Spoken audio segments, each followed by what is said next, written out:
Hey everyone, Sean Maloney, Digital Business Masters. Welcome to another weekly look at all things crypto, blockchain, and digital business, but crucially as well, all things macro and geopolitical. So if you want to be closest to the money supply, then inevitably you're going to find yourself embroiled in geopolitics and macroeconomics, whether you like it or not. So it's not normal if you're running a local business or if you've certainly got a job, you're certainly not exposed to this type of stuff. Why would you be? And you're only getting really what you get off the mass media, which in itself can cause confusion, fear, uncertainty, and doubt. So we've been through this for well over a decade now at DBM. We recognized it back in 2008. We realized that we're going to have to broaden our horizons, not just in terms of where we get the information from, but where we apply ourselves every single day of the working week in order to make sure that we outpace purchasing power. All right. So that's what all this boils down to at the end of the day. So we'll look at the big picture in part one, which we'll do now. And then in part two, you'll find the link below this video. If you're watching this on YouTube or any of our channels, then you'll see where we go into deep information about where we're at this week with the applications that we actually use in order to convert realization and education into application. There's not a lot of point just being educated in this life. You need also to apply that education, yeah? Which is the challenge, of course. That's like any business, okay? So there's two steps, and we'll go through it as neatly and succinctly as we can. In all that process, we're not here to give any advice, all right? Our job is not to give you financial advice. That's the last thing we want to do. There's plenty of places where you can go and get financial advice. Let me know how that's working for you. What you need to do is get financially educated, bring together all the wider pieces of information, not just from the mass media, but from what you pick up in the background of what is actually going on. Follow the money is what we call it. And then convert that knowledge into applied application to the best of your ability. Why do we do that? Well, because Business 101, every single successful business on the planet does the bottom of this slide, not the top. Employed people who work for the companies who do this tend to earn income by sharing skill and time with companies, and in turn they get a wage in fiat currency that then they use to buy liabilities. Two problems with that. You've just not got the energy or the skill necessarily to be earning enough income in fiat for you to be able to get ahead. And secondly, even if you are earning even significant numbers, the devaluing purchasing power of that fiat currency means you'll never be able to get ahead in terms of buying the liabilities you may wish to get into, which is why most people have more month than money. So what do? Well, we put the same energy and effort and time into whatever. Yeah, you've got to make a living, right? But we convert a proportion of that skill and effort and energy from fiat into assets that cash flow. And then we build that up to a critical mass that allows us to fund liabilities so our balance sheet is equal. Right? Business 101. And in this digital era, with interconnectivity through the internet and leveraging digital assets towards sound money, which manifests itself as Bitcoin and has been doing for the last 14 years, it gives us the ability then to start to get ahead because our assets work harder than we do. Getting there is a different matter, but it doesn't take away the facts of the model. Now, where do we get our confidence from? Well, it comes from all sorts of different places, but one of the headlines, for today's session is all about, well, how do we know? How did we know? And how do we know that as we acquire more and more assets, that we end up with equity, and if we're really good, yield. Now, we want both, of course, but you can cash flow from both. Yeah, we prefer yield, but equity certainly gives us enough if you do it over a long enough time period. Think of your own house, your own home that you live in. Yeah, the concept of that becoming more valuable. Not really more valuable. It's taking more dollars, pounds, euros to buy the same thing. It's not actually that your house is becoming more valuable. That's a different matter. But the point of the fact is, when it comes to something like Bitcoin, it's much more dynamic. It's much quicker. It's much faster. Obviously, just look over the back 10 years we've just had and track Bitcoin against any other asset class on the planet, and you'll see the reason we're so bullish and vested and excited and engaged in Bitcoin itself, just Bitcoin itself. But just this last 6 months to a year, it's just become so much more obvious, so much easy for us to have even more confidence.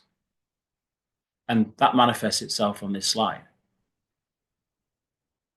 100% of the Bitcoin that exists is now under ownership. And moreover, Mike Saylor again today will buy billions more Bitcoin today, as he does regularly on a Monday. They're buying up, them being the big entities, the big treasury management companies, the big organizations, the institutions, as we call them more broadly. They're buying up more Bitcoin than can possibly be created year over year now. Bitcoin is a mathematical certainty. It's a fixture. That's what gives it its power in terms of supply. And all we do is track the demand. Now, fortunately, individuals still own the majority of the Bitcoin that exists. Right? And then we've got to keep it that way. We've got to keep it that way because more government and bosses, banks, etc., institutions getting involved with it, arguably, the less decentralized it is. Right? It may not affect us in our lifetimes, but it's certainly something we want to be cognizant of. But in any case, it doesn't really matter because Bitcoin now is the fundamental to our balance sheet that allows us to perpetually fund our cash flowing business. That's a big skill that you should understand, which is why you should be working with DBM coaches to understand that. De-risk, collateralize, reallocate. Use Bitcoin for that. And you've got the sanctity, the almost certainty of being able to use globally interconnected entities, bosses, banks, governments, and other people to provide you with that assurance. And therefore, it's just a matter of time. If you've been smart enough to do this over the past decade, just dollar cost averaging Bitcoin no matter what, and forgetting the noise of the FUD and the influence coming from bosses, banks, governments, and media, they didn't know what they were doing, obviously, and they still don't, especially if you're in Europe and arguably Australia and New Zealand as well. But the whole idea is that is coming to an end now, and Bitcoin's becoming even more of an assured position than even it was before, and it has been forever, if you understand it, right? So to put that in another way, what do we do to track that level of confidence? Well, it's all really well talking about it. It's all very well talking about the theories and the concepts and what sound money is and where things come from and how it's an offset against what's going on with over 100 years of fiat hegemony and mismanagement. It's all very well talking about all that stuff. But what does it look like? Well, this slide's the best we can come up with regards to a visual on where we've come from and where we're going. If you want to predict the future, you need to look backwards, take a bearing on where you are today, and focus on what you can affect into the future. Yeah? So you can't predict the future, but you can create the future.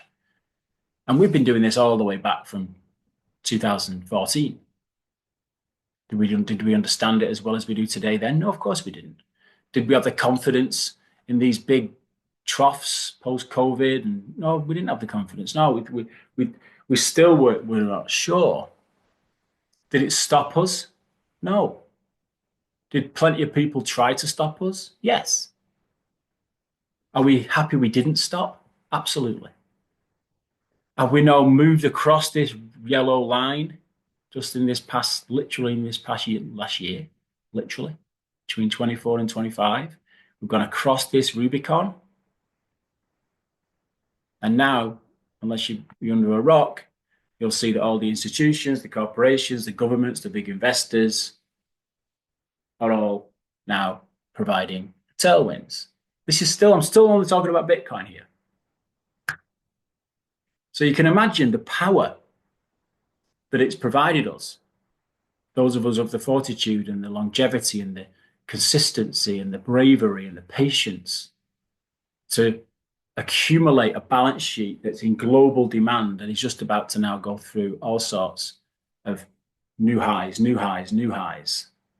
The latest talk somewhere between $200,000 and $250,000 a Bitcoin by the end of this year, 2025. Noting that just 9 years from now, 99% of all Bitcoin that can ever exist will have been mined. That's in our lifetimes, God willing. That's just the supply side. I've already mentioned that we're already at 100% capacity plus on the demand side. So this is where it comes from. Okay, so it's all about just owning as much Bitcoin as you can. 0.1 Bitcoin is a very good place to be. 1 Bitcoin is even better. 10 Bitcoin. If you want 10 Bitcoin today, you've already made it. That's the point, right? But check out the chart. As I said last week, it's taking more and more hours. It's taking more and more energy, more and more effort to own Bitcoin, which is the point of it. So what do we do at DBM? Well, we know that we're not all superheroes. There's only so many hours in the day. We're dealing with a predominantly retail space. So we've known for a long time that, okay, fair enough. You can go out there, you can make a living, but you're always smashing the jar. There's always a reason you've got to smash the jar. It will always be. That's life. So dollar cost average in Bitcoin, while it's absolute and should be a given in monthly, weekly or monthly or quarterly, whatever your budgets allow, is just what you need to do. There's always a way. But because we know that's tough, we obviously constantly, and have done this forever, we're constantly looking for ways on which to use systems to create what's called yield. All right, equity is fine, but equity is akin to sat in your home waiting for it to go up in price and hoping someone will buy it at that price at the time is right for you, which for many people is when they decide to downsize or they're forced to downsize. We don't just stop at that. We keep looking all the time, and it isn't easy. It's very challenging. It's very challenging. But when we hit the seams of gold, as we call them, we ride them really hard, okay? And then we don't risk cash, right? Many people who start out, of course, you're going to be exposed to risk. But what you really need to be doing is de-risking cash by collateralizing your equity. That's a much slower process, and it takes a lot of patience, a lot of discipline, and even a lot of skill, because a lot of people don't understand that that can be done. But if you are going to get involved with high yield, which is basically USDTC smart contracts, working with trading, Forex, crypto, OTC, these days AI, there's a myriad of ways that you can create yield every month on a given deployment of capital. If you are going to do that, then just be cautious about not overextending, not starting something and then deciding that it's gone to hell in a handcart and getting emotional. Don't do that. If the thing still exists, keep up with it. But if you really understand what you're doing, you'll use your balance sheet. Yeah. So mark these. These are all, lessons in time. These are all processes that we all pick up over time. None of us are the oracle. But we do know that a lot of these projects, when they work really well, they work really well. But when they stop and cause trouble, it can get very challenging. All right, so just be aware of it.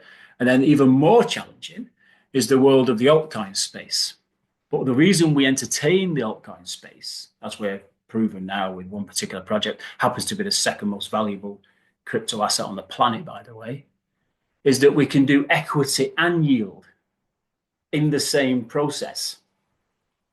So we don't just use Bitcoin, wait for equity, and then drive yield into USDT and altcoin markets. We do both at the same time. This takes even more skill, even more awareness, and arguably even higher risk. But you're not going to get the yields without risk. It's just the way it is. Yeah. If you want no risk or least risk, then just dollar cost average Bitcoin. That's your safest place to be. But most of us know that you can't run a business just off a balance sheet. You have to have a P&L. So what do we do with DBM? Well, because we've been around so long, excuse me, because we've been around so long, we've obviously created lots and lots of relationships. We're over 10 years old. So we've diversified over all those years into all sorts of different industry sectors. And it's those industry sectors that we still operate in come hell or high water. We never stop. And these are just the sectors.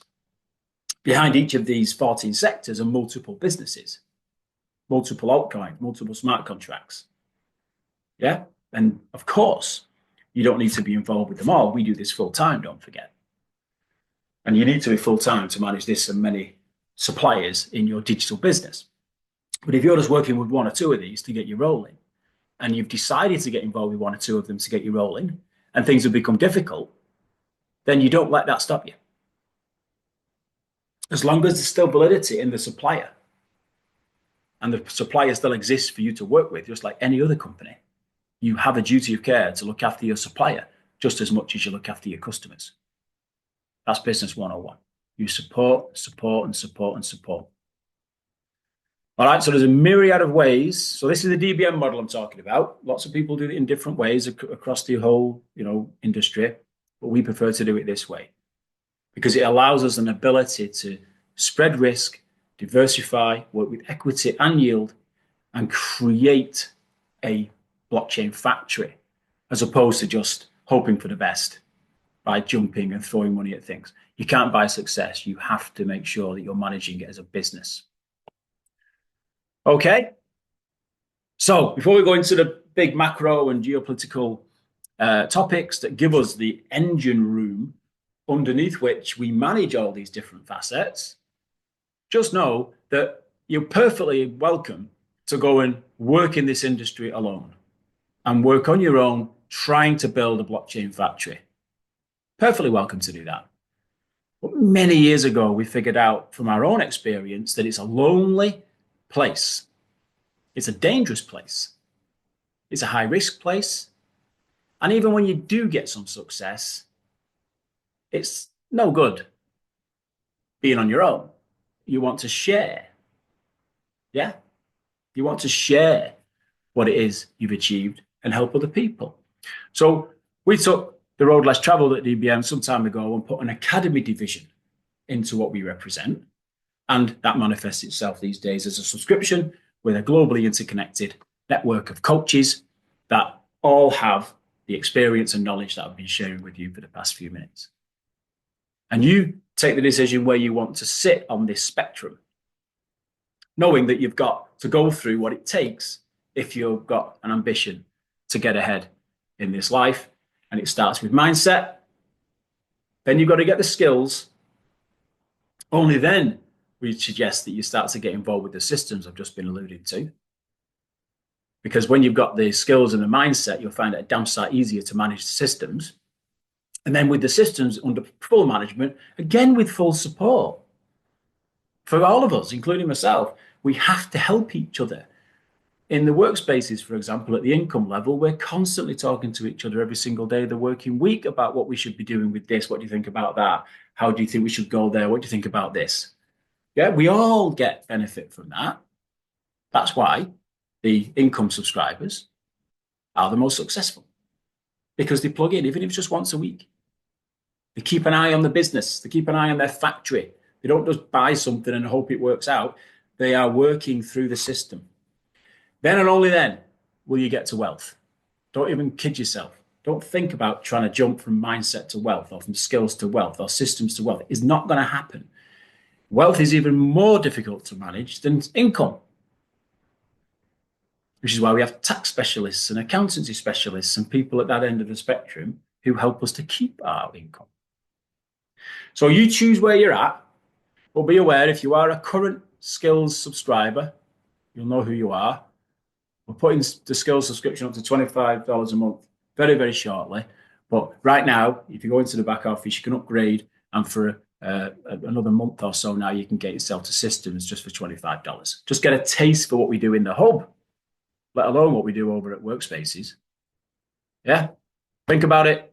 Invest in yourself before anything else. Now, to finish this part of the session, we'll go into the two major talking points that we do every single week, because these are critical to understand. Remember, I said at the top of the call, if you are going to put yourself closer to the money supply, if you are going to become connected with global value, which is what you're definitely doing in something like Bitcoin, for example, then you need to understand that you are part of macro and global and political economics, fiscal and monetary economics. You are part of it, whether you like it or not.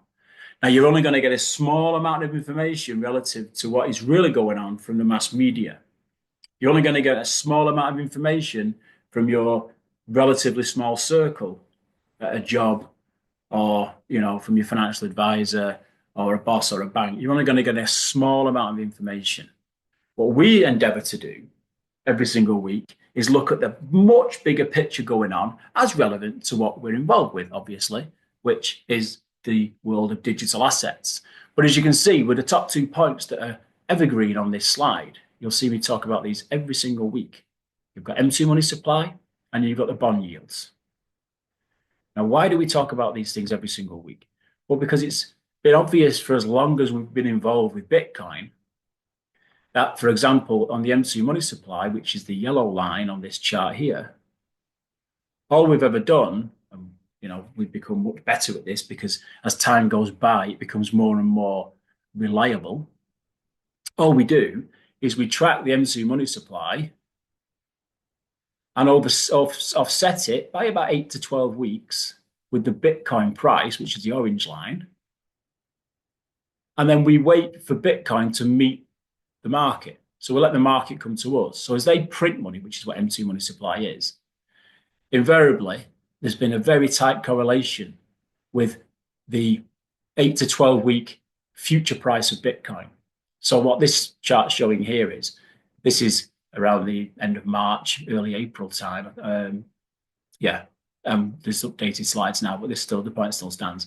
We're somewhere around here now, right? So you're getting little pullbacks, ups and downs, but it doesn't cause us any heartache whatsoever, because for years and years and years, Bitcoin has simply followed where the M2's gone. And that's where we get our predictions from with 180, 200, $250,000 Bitcoin by the end of this year. Because as the end of the year becomes more and more visible, and as we're hearing through the channels that the bond markets are in trouble, so what does the Fed do? It prints billions of new dollars. It's resisting putting interest rates up for whatever reason, but the Bank of England and the ECB has already done that, so the Fed will inevitably follow. The US, as we'll talk about in the political section, for the first time ever, have just been downgraded to AA by Moody's. So that tells us that there's no choice but to print currency. And when that happens, guess what happens to the price of Bitcoin?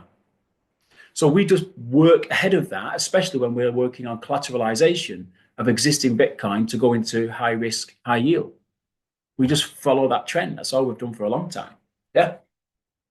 So those two top headlines will always be. So they're already into quantitative easing, the first time they've done that since COVID, and the inevitable next step is price discovery in Bitcoin. All right. It is actually as simple as that. Right. Now, that's top hard level economic macro. Softer macro are some of the things that help us to underpin this confidence even further. So, for example, Paul Atkins, the new chair of the SEC, he's laid out just last week his vision for overhauling all cryptocurrency policies.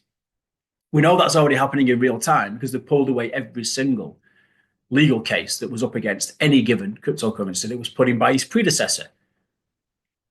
Right? These people who either didn't understand what I've been talking about for the past 20 minutes, or they are complicit in not understanding it.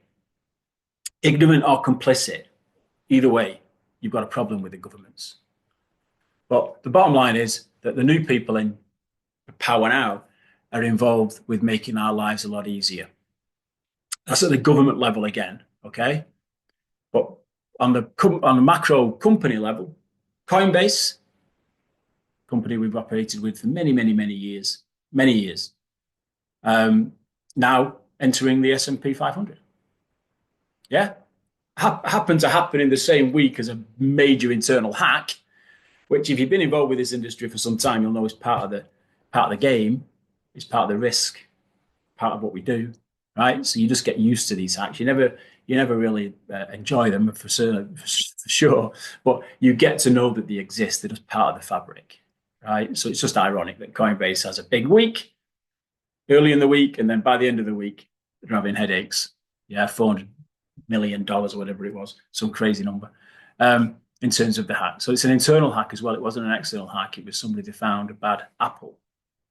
Similarly, $730 billion of JP Morgan, a company worth $730 billion, settled its first ever transaction on the public blockchain last week. Yeah. Now, if you've been around this industry as long as we have, whether it's Bank of America or JP Morgan or these big institutional banks, for years and years and years, they used to push back and call us crackheads, crackpots, idiots, people who don't know what they're doing, why you're involved with blockchain, why you're involved with Bitcoin. Nice to be vindicated. First ever transaction on the public blockchain. Now, what we always used to say about these people, Jamie Dimon et al., is don't listen to what they say, do what they do. And we've been proven to be correct on that, which is fantastic. Similarly with Novogratz, okay, Galaxy Digital revealed, this wasn't actually formally announced until last week, because last week they went onto the NASDAQ and they revealed in that moment that they actually already own over 12,000 Bitcoin as part of their hedge fund institutional company. So that's another one. These are all softer signs, right? Softer macro signs, but they all add up. They all add up significantly, which we'll have a talk about them every week. And keep an eye out for them every week, which would encourage you guys to do. Then a much bigger signal, which is still exemplified by this chart on the right-hand side, this white and blue chart. What you've got going on here is something that's actually more important to us than even, arguably, the M2 money supply, because this is much more near-term. And you've got this phenomenon now that Bitcoin exchanges are dropping at an average of 0.33% per day availability. I'm talking about the public exchanges, not the OTC, the public exchanges. So it doesn't take much of a calculation to have a look at total availability on all exchanges, figure out what 0.33 drop in availability per day is on average, and you're able to see that the availability of Bitcoin on all public exchanges will eradicate inside 2 years. So it goes back to the slide I showed you earlier with ownerships on the bar chart, yeah? This is why we move quickly to buy up Bitcoin that we self-custody, by the way, to make sure that we are in front of supply and demand. So think about that. I mention that every week as well. That's a fixture on this slide, okay? This particular chart here. So keep an eye on it. OTC and public exchange Bitcoin availability are two separate things. When you've got big companies buying up Bitcoin, they're normally OTC, over the counter. And when you've got people like us, little known, ordinary people like us, we're buying off the exchanges. But when the OTC runs down, which is why this formula still stands, M2 money supply up, interest rates down, which is inevitable. It's interest rates down, stroke printing of currency. They both lead to the same effect, which is devaluation of fiat, right, by the way. OTC down, exchange reserves down, global demand up, which is we've been talking about already here, except the EU at the moment. So keep an eye on the EU if you're out in the EU, because these people haven't caught it up yet, whether they're ignorant or complicit. I suspect it's complicity, unfortunately. But all of that leads to price. That's why we have the confidence to build the majority of our balance sheet on Bitcoin. All right. So that's the macro stuff. Now, in terms of the geopolitical stuff, it's intertwined, obviously, but they have to be separated because geopolitics is much, much, much bigger than macroeconomics. Yeah, much bigger, much bigger.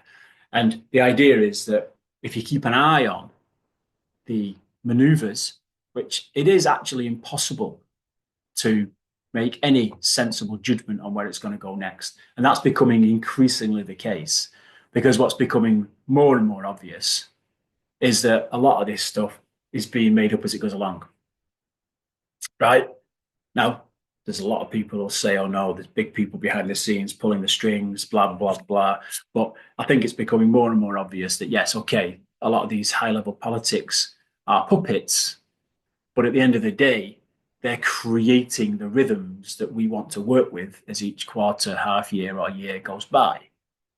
Right? So we've been down that road. You can go and read The Creature from Jekyll Island, you can go down that road if you want, and you'll learn a lot about what's gone on in the past 100 years since the incarnation of the Fed.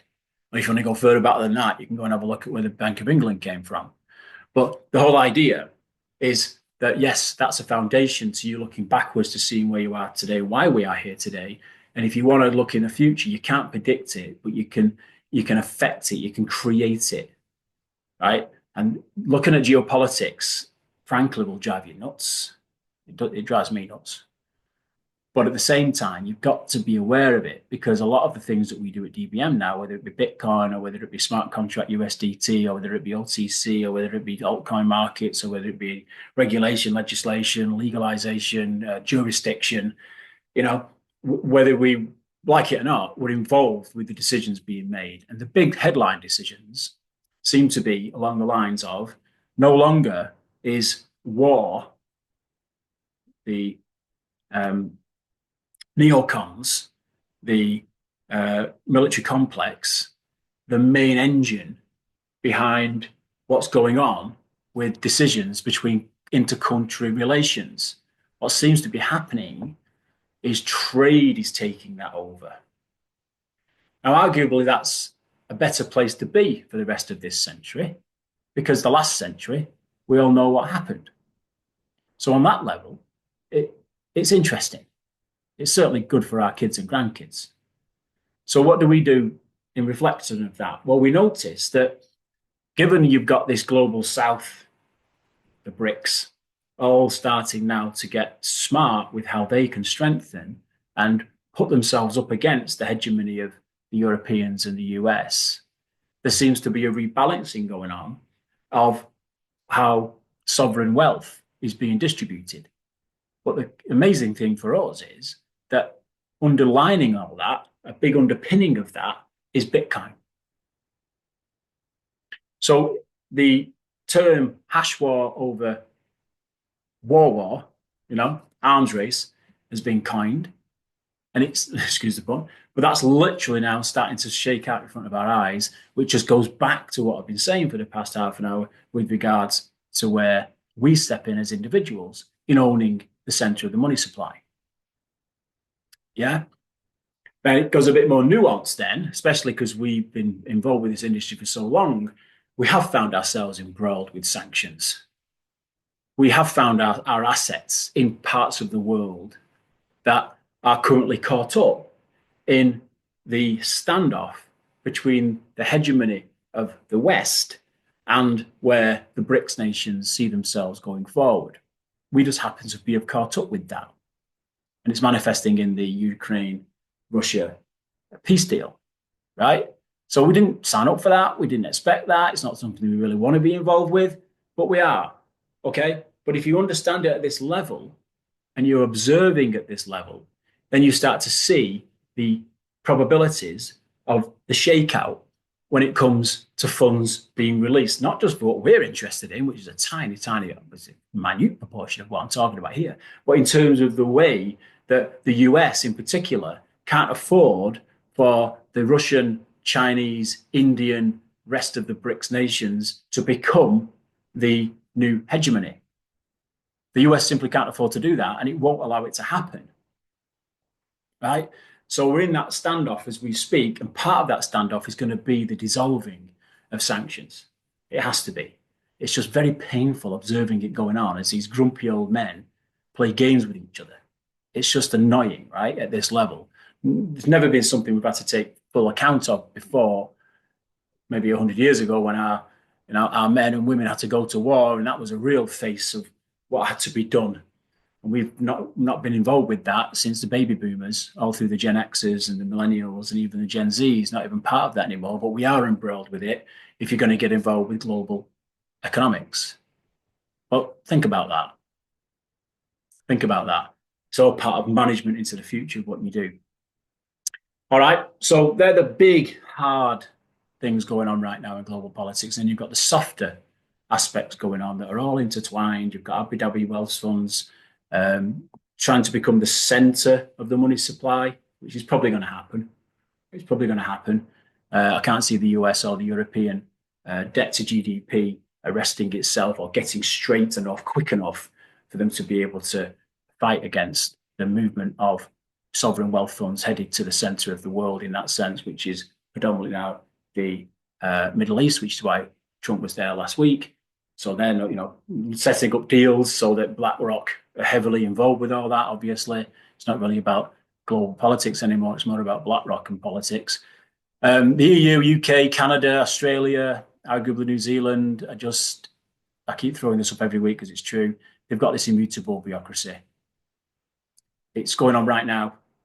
UK, Europe, trying to realign. We're talking about things that were talked about back in 1974, right? They're going backwards. They're not looking at the forward front.